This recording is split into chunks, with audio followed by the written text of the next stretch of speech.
16 मार्च 2025 की बात है। दोपहर का समय था। एक व्यक्ति जो है अपने घर से बाजार के लिए कुछ सामान लेने के लिए निकलता है। तभी रास्ते में उसको इतनी तेज दुर्गंध आने लगती है, इतनी तीखी दुर्गंध होती है कि वो बर्दाश्त नहीं कर पाता है और वो जानने की कोशिश करता है कि आखिर ये इतनी तीखी दुर्गंध आ कहाँ से रही है। जब सुनसान जगह पर पहुंचता है तो वहां देखता है कि एक बोरे में कुछ जल रहा है। बहुत धुआं धुआं की जो है लपटें निकल रही हैं और धुआं निकल रहा है। वहीं से ये तीखी दुर्गंध आ रही है। जैसे वो ध्यान से देखता है तो उसको यकीन करना मुश्किल हो जाता है कि वहां पर एक लाश जल रही थी।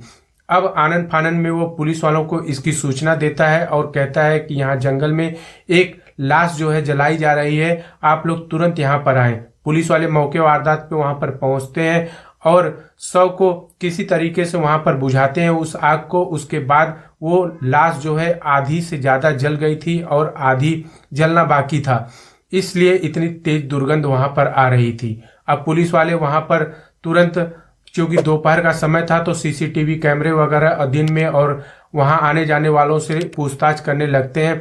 तब जो मामला सामने निकल कर आता है उसको सुनकर लोग हैरान हो जाते हैं कि एक सीसीटीवी कैमरे में ऐसा कुछ दिखता है जिसको यकीन करना बड़ा मुश्किल हो जाता है। क्या है इस घटना के पीछे की सच्ची कहानी, आइए सिलसिलेवार तरीके से समझने की कोशिश करते हैं। राम राम, आदाब, सत श्री अकाल। मेरा नाम अमर है और आप देख रहे हैं क्राइम स्टोरी। अभी एक हफ्ते पहले यूपी के मेरठ में एक घटना, जो दिल दहला देने वाली घटना मुस्कान और सौरभ राजपूत के निकल कर आई है, जिसने दुनिया को झकझोर कर रख दिया। जहां मुस्कान ने एक ड्रम में अपने पति के कई टुकड़े करके उसको ड्रम में भर देती है और सीमेंट घोलकर उसमें डाल देती है, जिसको पहचान पाना बड़ा ही मुश्किल हो गया था। और मुस्कान अपने बॉयफ्रेंड के साथ मिलकर ये घटना को अंजाम देती है, लेकिन वो पकड़ी जाती है।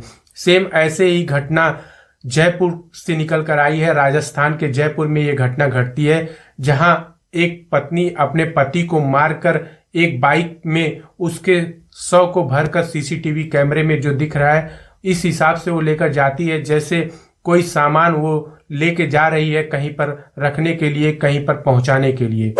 तो आज की सच्ची कहानी है राजस्थान के जयपुर से निकल कर आई है, जहां पर एक सब्जी विक्रेता होते हैं। राजस्थान के जयपुर के एक सब्जी विक्रेता की कहानी है, जिनका नाम धन्ना लाल है। उम्र लगभग 45 साल इनकी होगी और इनकी बीबी, जो कि गोपाली देवी इनका नाम है, इनकी उम्र लगभग 42 साल के आसपास है।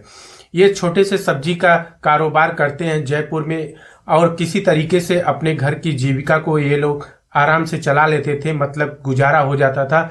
लेकिन ये लोग सोचते थे कि कुछ और इनकम बढ़ जाए, कुछ और पैसे आने लगे, ऐसा क्या किया जाए। तब इनकी बेबी जो होती है गोपाली देवी, वो कहती है कि आपके साथ साथ अगर मैं भी कुछ काम धाम कर लूं तो हम दोनों को मिलाकर कुछ अच्छा खासा हम लोग पैसे जुटा पाएंगे। अब ये दोनों लोग सोचते हैं कि काम क्या किया जाए जो इसकी बीबी आराम से वो काम को कर ले और कोई दिक्कत ना हो। तब धन्नालाल सैनी जो होता है, मार्केट में एक कपड़े की दुकान होती है, दीनदयाल के नाम उसका जो मालिक होता है दीनदयाल, उससे वो जाकर बात करता है कि अगर कोई सेल्समैन वगैरह की जरूरत है आपकी दुकान पे, कोई लेडीज की जरूरत है, तो मेरी बीबी को आप रख लीजिए कपड़े की दुकान पर और जो आप तनख्वाह देंगे उसे हमें मंजूर होगा। अब इन दोनों में बात हो जाती है। उसकी बीबी आकर दीनदयाल के हाथ पैर जोड़ने लगती है और वो दीनदयाल जो है इसकी बीबी जो होती है उसको अपने दुकान पर रख लेता है। कुछ दिन चलने के बाद अब दीनदयाल जो है उसकी बीबी के साथ उसकी नजदीकियां बढ़ने लगती हैं। जो उसकी बीबी होती है लगभग 42 साल की होती है और दीनदयाल की उम्र लगभग 30-31 साल का होता है।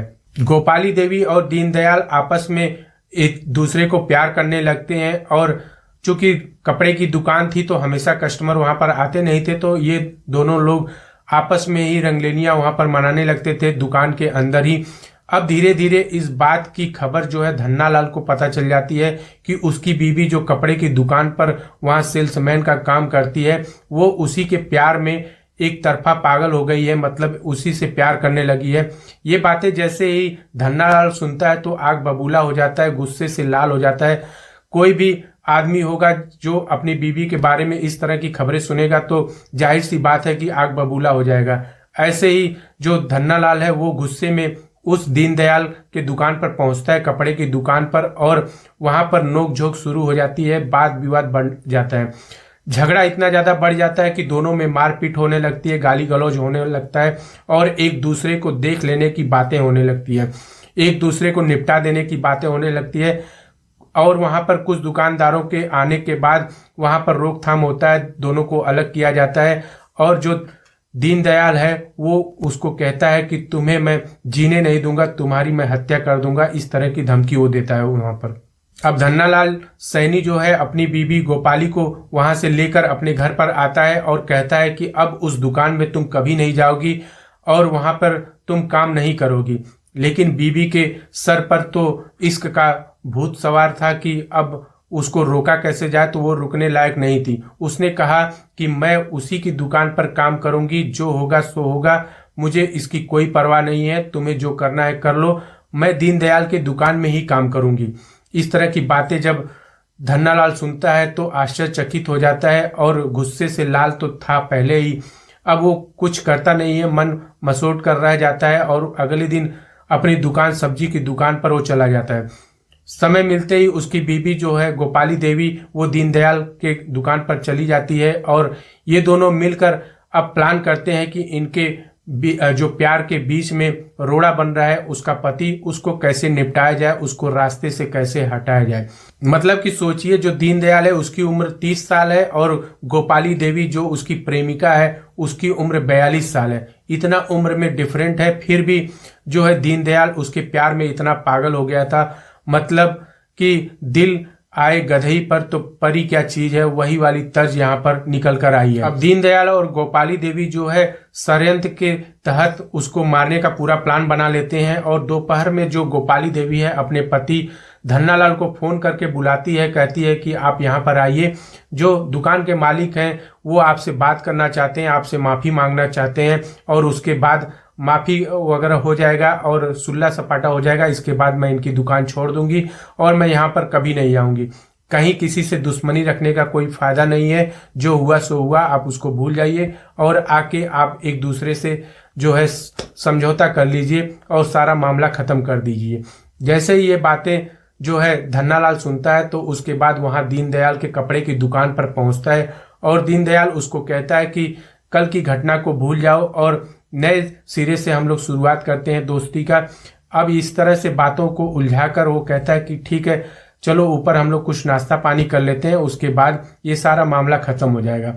उसको बहकाकर जो कपड़े की दुकान है उसके ऊपर वाले कमरे में उसको ले जाता है और वहां पर पहले से ही हथियार रखा हुआ था, जिससे उस पर ताबड़तोड़ वहां पर ये दोनों मिलकर उस पर वार कर देते हैं। यानी धन्नालाल पर जो दीनदयाल और गोपाली देवी है वो रोड और सरिये से इतना ताबड़तोड़ वार करते हैं कि धन्नालाल सैनी वहीं पर जो है गिर जाता है और तड़प तड़प कर उसकी जान निकल जाती है। धन्नालाल सैनी जब मर जाता है तब उसके बाद उसकी बीवी गोपाली देवी और दीनदयाल एक बोरे में इसकी लाश को भर देते हैं और उसके बाद बाइक पर रख के ये लोग मार्केट की रैकी करने लगते हैं, इधर उधर घूमने लगते हैं कि कौन कौन इन पर ध्यान दे रहा है, कौन नहीं दे रहा है। इस हिसाब से कुछ टाइम तक 2-4 मिनट तक इधर उधर वो मार्केट में ही घूमते रहते हैं, एक बोरे में, एक कट्टे में, वो बीच में अपना बाइक पर रख कर।